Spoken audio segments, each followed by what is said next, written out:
We provide you the platform to turn your dreams into reality.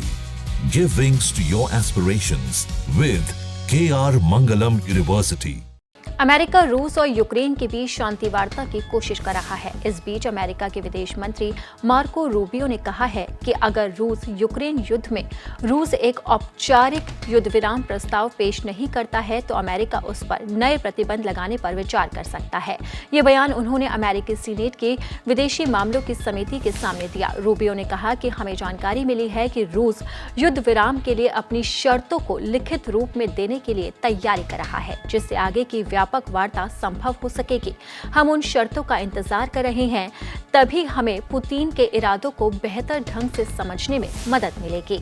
जब Rubio से पूछा गया कि अगर रूस शांति वार्ता में रुचि नहीं दिखाता तो क्या अमेरिका नए प्रतिबंध लगाएगा, उन्होंने कहा कि अगर ये स्पष्ट हो गया कि रूस शांति नहीं चाहता और युद्ध जारी रखना चाहता है तो प्रतिबंधों का रास्ता अपनाना ही पड़ेगा। हालांकि रूबियो ने यह भी कहा कि अमेरिकी राष्ट्रपति डोनाल्ड ट्रंप इस समय किसी प्रकार के प्रतिबंधों की धमकी नहीं देना चाहते, क्योंकि इससे चल रही कूटनीतिक प्रक्रिया पर असर पड़ सकता है। रूबियो ने कहा कि राष्ट्रपति का मानना है कि अगर अभी से प्रतिबंधों की धमकी दी गई तो रूस बातचीत से पीछे हट सकता है।